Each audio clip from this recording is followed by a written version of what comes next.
music. All my music lovers, getting back into this singing thing, getting my vocal cords get warmed up. Nigga, I love to rap. I love to sing. Those are my passion. And I also have a passion for successful black artists, especially from my second home, New Orleans, to come together. And it seems like Turk has been kicked in the ass by Cash Money once again.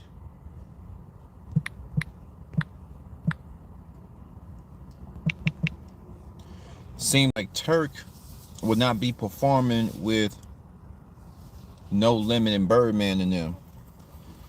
Cash Money is supposed to be scheduled to go against a head-to-head versus against No Limit, Master P and them out that Calio, and then you got Cash Money. Well, Cash Money got a little bit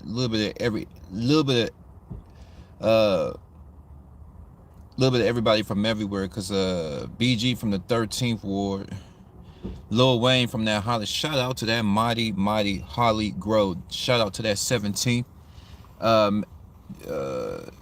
Who's that? Juvenile is from the Magnolia.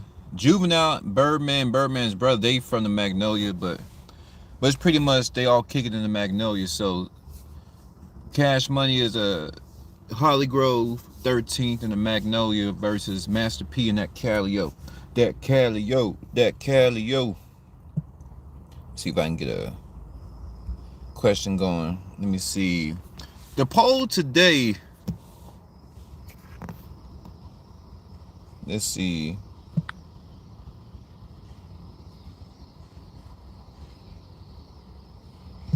Who is wrong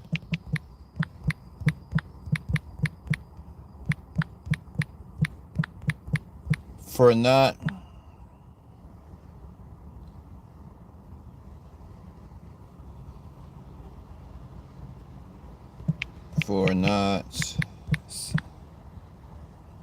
mending the legendary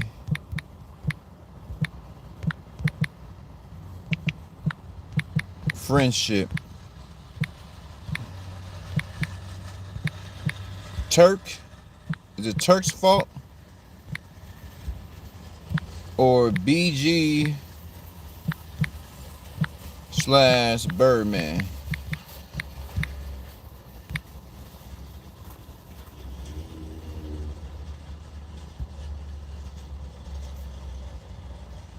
We're going to put that. So that's the poll today. Who is wrong for not mending the legendary friendship? Is Turk wrong or BG? Because I don't think Turk has a problem with Wayne or Juvenile. It's BG and Birdman. Birdman's robbed him and BG keep throwing him under the bus. And it's so sad, because if y'all never been to New Orleans, this is really quite sad how these brothers came from nothing, came from the gutter, the filth, the ass crack of America, New Orleans, and then they built something so legendary. They built something so monumental, built something that, even though hip-hop to many people is not considered a real genre, considered for like little kids, and I don't understand how they can say that when pop music is mostly made by kids. You know, R&B was made by kids. Usher, they were all kids when they came in. Michael Jackson was a kid, so I don't know. A lot of people don't consider hip-hop a real genre because it's just too raw in comparison to other genres. They're kind of sugar-coated, but hip-hop gonna give you the raw. And for them to uphold, to be one of the greatest groups to ever do it in hip-hop, to make all this money, to see the world. What's up, Quinn? To see the world, to feed their families, to drive around in Bentleys, to just to have an amazing life. They're all miserable. BG was on heroin. He couldn't leave the streets alone because he has something to prove to the niggas in New Orleans that he a tough guy. You know, Turk, he was on drugs too. Birdman, allegedly, you know, it was robbing all these guys.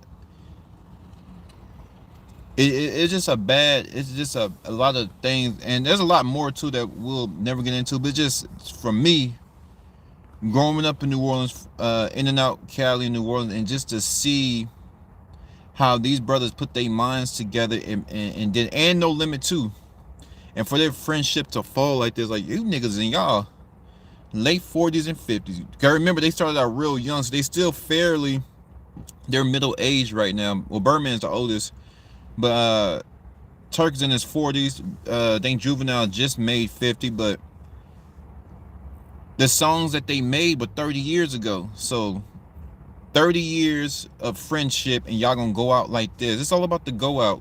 And as I'm starting to get a little bit older, I always thought about this. That's what the Bible teach. Treat every day like it's your last. So no, don't get too depressed. Don't get too high. And, don't get too prideful. But it's just like, you gotta have a balance. Give it your best. Get the most out of life. But you always want to have that little time period to yourself when you check up on your family, like when you're checking up on your friends. You always want to make that time out to how's the saying goes, stop and smell the roses. How your friends doing? How your mama doing? How your brother doing? There's family members, and I don't know if it's just American culture, because I see foreigners, they're really, even though they may not be super close to all their relatives, they're really family oriented. In America, there is no family. Divorce rates, friendships, everybody backstabbing, everybody killing, everybody raping. And it's just like, it's crazy. It's crazy right now. Let's check out this poll real quick. Oh, no, y'all didn't throw Turk under the bus. Come on, y'all. Y'all just gonna keep kicking hot boy Turk in his ass. The poll today is who is wrong for not mending the legendary friendship? Is Turk responsible, or is BG and Birdman responsible? Oh, it was 100% Turk and 0%. Okay, it switched. So 67% of the blame is on Turk, and 33% is BG and Birdman. Okay, so y'all holding Turk accountable. Well, what's the word on the street? I thought Turk was the one getting kicked in the ass. But I do see why. I can't see why you guys say Turk, because Turk has been on a rant since he got out of jail. He feels a little bit, I don't think he feels entitled. I think he feels like he's owed something, I'm gonna check out y'all comments real quick. Let's see. Shout out to My Very Happy Day 67. Shout out to S Chass's Dream. Yeah, so it's crazy right now, because Turk was kind of spilling the tea on what was going on in that Cash Money regime. He was talking about how Birdman's robbing. We all know Birdman gonna rob you. We all know that nigga Birdman is gonna get your black ass. Birdman is a goon. Birdman sold his soul to the industry. Birdman, he robbed Lil Wayne of 50 million. Birdman has enslaved his own friends, right? And who has enslaved Birdman? His brother Slim. So Slim is the actual guy that has enslaved Birdman, who's over Cash Money and Young Money in their prime. Young Money, if they would continue to develop artists, continue their brand, didn't have their hash out, Young Money, if Lil Wayne would have ran it, Lil Wayne was doing a great job bringing in artists and developing people, but he saw that because Young Money is a subdivision of Cash Money, Birdman still runs everything. Birdman still run everything. So Turk came out with the tea. He was getting robbed. Turk said nobody checked on him. He said and I think this is a nail in the coffin. This is a nail in the coffin. Why I see why y'all say Turk is the reason why. When he came out of jail, Turk said none of the Hot Boys, Cash Money members were there when he came out of jail. How would y'all feel? I'm gonna talk to y'all. How would you feel if the niggas that you made money with, the niggas that you would kill for, the niggas that you would die for, the niggas that y'all stumping through New Orleans with the foolishness. Y'all stumping through all the hoods. Y'all were the voice of poor children. Y'all were the voice of the politics in the South, what was going on. Legendary. You guys create all of these wonderful moments, and not one of your niggas came to see you when you came out of jail. How would you feel, my nigga? Why is there a picture? What's up, Ice Scoop? Ice Pop? Why is there a picture of Birdman in the background? Because I'm talking about the Cash Money, Cash Money. For those of you that just tuning in, Cash Money is scheduled to be in a versus battle against No Limit. But Turk, now the first story I heard, Turk wasn't going to do it because he didn't want to. He said, I heard that Turk is doing his own verses. That's right, Turk is doing his own verses with his own music. I don't know who he's gonna battle, but Turk is coming on with his own stuff. Now it's coming out that Turk wanted to be a part of the versus battle, but Birdman never picked up the mother effing phone. That's right, Birdman never called Turk. Birdman never cleared anything, and Slim never cleared anything. So I don't know, because like I said, there's more to this story.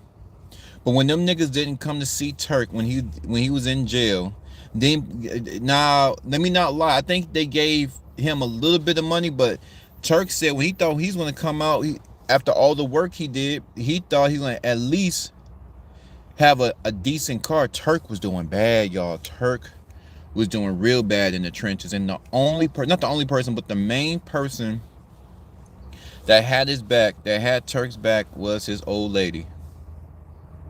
And I thought, damn, when Turk told that story, I got a little bit emotional, because I want y'all, for you youngsters out there, don't let the world. This is a little side note. Can we get deep, music lovers? Can we get deep? This is why we write music, to express our emotions, because in the real world we can't express our emotions because we all go to work, or most of us go to work. So they tell you leave your problems at the door. So music is a space where we can express our intellect, we can express our emotions and everything else. I got a little bit, I ain't gonna lie, I got a little bit emotional because when Turk told that story, how none of them hot boy niggas came and seen him, it was his girl, that made me question the character of Turk's old lady. That made me look at Turk's old lady like, this is a solid woman. And then can we give a shout out to Turk's lady? Because there are a lot of women that would have left Turk to die in that barrel, to die in the abyss. She stood by Turk's side the whole time. This is why it was, so when I write, I go into a sentimental type of realm. So I just imagine Turk getting excited to see Birdman, getting excited to see Juvenile, getting excited to see Wayne, because all these niggas are rich and I'm your boy. He said I'm gonna work for it. But to be excited to see Manny Fresh, and none of them niggas came. And I envision this pretty little brown thing, probably with their kids, and holding him something to eat, got him some clean clothes, or whatever, wherever she felt he needed at that time. I can just imagine this beautiful black woman waiting outside those prison gates, looking all dolled up, giving him a big warm hug. And I think at that moment Turk realized that a lot of these niggas is phony, a lot of these niggas is superficial, and when you have a real woman that's gonna have your back through thick and thin, like Turk's old lady, waiting for this man outside the prison gates, I kind of teared up, because I always wish I had a woman like that. I always wish I had a woman that really understood me. I always wish I had a woman that just ride for me through my downs, through my lows, and when she judged me for the good. I always wish I had a woman like Turk's woman. I wonder if Turk's woman have a sister, but that's besides the point. When Turk saw that the only person that was outside them gates was his family, his woman, that really traumatized Turk after all the work he did with them niggas. So what I'm saying is, it's the small things in life. Just showing up, just by his wife showing up, looking all dull, and actually waiting on him to come out. That she showed where her heart lays. She showed where her loyalty lies. And that showed Turk who really cared about him. Plain and simple. People show you with their actions. So let's fast forward. All this going now. Turk is spilling the tea. Now y'all can get mad at me. Y'all can try to kick me in my ass like America's great at doing. I'm just keeping it real, nigga. Love is hard to find, and I think we all come to that age or that moment in life when you really begin to realize that most people in this world ain't shit. Most people in this world ain't shit. You know? So Turk is like, Turk is looking at it like, well, we have our issues, but let's move forward. You know, I'm just keeping it real. Turk way of keeping it real is spilling that tea. So let's fast forward. Now, him and BG got a beef going on. Hot boy Turk and BG. Now they got a beef going on. Right? I think that was pretty stupid. I don't know why y'all beefing. BG just got what's the hell the beef about? Turk, you just came out of jail. BG coming out of jail. Lil Wayne, he's so doped up. You know, Birdman, he's not really worried about Cash Money like that. He's worried about NBA Youngboy and Young Thug. So it's a mess going on. Fast forward a little bit more. Now we got this is what I mean. How I don't know if it's a system or these are genuine stories. I believe this beef is real. Cause, you know, I always question, is the beef real? If this beef is real, somebody should have, out of all these grown men, somebody should look like, y'all, we a family. Birdman should have been like, yo, Playboy, we all need to have a meeting. You know, I'm a hustler from the jump, you hear me? And I'm gonna rob you, nigga. That's just what I am. But I love you niggas, but I'm gonna rob you, nigga. That's what I'm all about. Cash, money. And check this out, Playboy. It's like y'all fail to realize that y'all are not, we are more than a rap group. We are more than a legendary rap group, you hear me? We the mob. And I'm the mob boss. That's just what it is. You understand me? So let's go get this money. You know, let's put our feelings aside, you hear me? It's cold out here. Let me rub my hand a little bit more. Y'all messing up my money, and we need to get back to creating more history. This is what the fans been waiting for, you hear me? Let's put the bullshit aside and handle our motherfucking business. That's how I should have went. Birdman and Slim should have got these niggas together, but everybody's grown now. Nobody can be told nothing. You know, everybody get to it, especially in America. You know, there's no reasoning. But Turk really understand that he's part of the mob. Cash Money is a mob. Is a legendary rap group. They're gonna get the clubs jumping. They make great music. They talk about politics. They can talk about shaking ass. The projects in New Orleans, it was hot. Police everywhere. Bodies. They niggas was killing all day long. Helicopters. When Lil Wayne said the block is hot, the block is hot. Lil Wayne always talk about Holly Grove or Uptown, but all that's Uptown. But New Orleans, that 7th Ward, St. Bernard, the 8th Ward. You got the upper and the lower 9. You got the 10th Ward, St. Thomas Projects. The 3rd Ward, my ward. Shout out to that mighty 3rd. Shout out to the mighty 3rd. You had the Calio, you had the Melphamine, and you had the Magnolia. My people from the Magnolia. Very large complexes, projects. Very large. The Desire projects out there in the 9th Ward. The Florida projects. I'm missing one. You got the over the river still in Algiers is raggedy. You got the 15th Ward, Algiers. You know? You got the 5th Ward, the 6th Ward. All them wards getting busy. BG from that 13th. So New Orleans was under serious pressure. New Orleans, and these brothers came from that and made millions. I'm like, damn. And let's talk about the fans. How I think the fans are just being hoodwinked. I think the fans deserve better than this. We have been supporting you niggas since day one. We still bumping you niggas music. You're not as hot as you used to be, because ain't nobody really hot no more, because everybody making music now. But people still gonna show up. If you still got fans that's willing to show up and see your black ass, I was like, do y'all ever think about the fans? Do y'all ever think about the music lovers in these situations? I hope you niggas know, even though we don't buy y'all music like we used to, we still go to your shows and we still stream. Every time we stream, You get a fraction of a penny, but that's a penny, a fraction of a penny you didn't have, nigga. It's a fraction of a penny that you didn't have before. And if your music's good, you got to remember, when you upload your music to one of these platforms, and as long as your music is uploaded, you still getting paid. So what's the problem? You're getting paid off streams. You're getting paid off merch. You're getting paid off shows. What's the problem? I think a lot of these artists are just, I don't know if it's the dope. They're not focused on the music. They're not focused on the fan base. When you really focus on your fans and you connect with your fans, you like, your ultimate mission is like in life is to create and produce the best music to your fans for as long as you can. That's the name of the game, baby.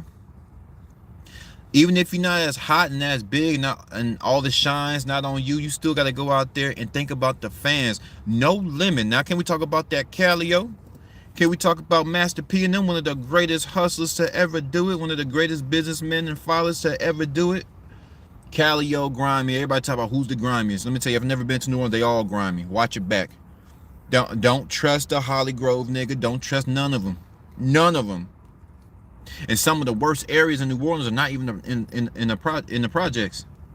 Some of the worst areas in New Orleans are not even in the projects. Holly Grove don't have any projects. One of the worst wards out there. But that Calio and all the surrounding areas. These are the two juggernauts of New Orleans, really, for Louisiana. Now Baton Rouge is finally catching up. I heard they still got dirt roads. I don't know what that's about. But this is a legendary moment where now, did anybody, I think a couple of members of No Limit have died, so I think No Limit is at a disadvantage. I think it's Mia X. I think everybody else is alive. Mysticals, he's in jail, so I don't know how they're gonna do the versus battle. Maybe it's gonna play Mystical's part, but Mystical's in jail. Well, I think they're gonna release Mystical before the battle, so we're gonna see. But No Limit made some monumental music. They got Ghetto D, that Ghetto Dope. They got the Ice Cream Man, make them say wobble wobble. They got hits after hits after hits, and they were producing so many songs. Master P and them came through holding it down, so they always wanted to see the two juggernauts go at. And that's just what it is. You don't know how good you are until you go against the best. So if Master P is pushing out all these records and he got 500 million and he's off to doing other things, he's buying up real estate, close to touching $1 billion. Is Birdman is a billionaire. These are two brothers, and the Calio and the Magnolia is right across the street from each other. Claiborne separates the two projects. One's on depending on where you come, one's on the left side, one on the right side, and diagonal from the Magnolia is the Melphamine. So you got the two juggernauts of the third ward. Is the battle for New Orleans is really the battle for the third ward, right? The third ward is crazy. So you got these two powerful black men going at it, and then you get this mess. So that's why I was going back to what I said earlier. Is this manufactured beef to make black men look stupid? There's no way, because well, maybe, you know what? I ain't gonna say that. It could be the industry making these fake beef, and if it's real beef, I don't understand how grown men can't just sit down and get this money. And this is bigger than cash money. This is black men across the United States. This is the image of black men. We do not know how to start business, sustain business, and take care of our kids. It's like, God damn, can black men do anything right? That's what I'm always worried about. The image of black men. When you have grown men with money, with accolade, with shine, with talent, and you guys can't come together and do it for yourselves and do it for your fans, it's crazy. It's crazy. But when money's involved, when egos are involved, it's just like the NBA, NFL. Let's check this poll. The poll question: who is wrong for not mending the legendary friendship? Turk or BG and Birdman? It's down the middle. 50% said Turk is wrong for not being mature, and revitalizing this friendship. 50% say BG and Birdman is responsible for letting their friendship get flushed down the damn toilet. But y'all flood my comments. What do y'all think? What do y'all think about Turk not getting a phone call to perform at the Versus? God damn. Those of you who been rocking me since day one, I appreciate y'all. Those of you who just found the channel, I appreciate y'all too. 250 capital G, Rooted in Music TV. I'm gone.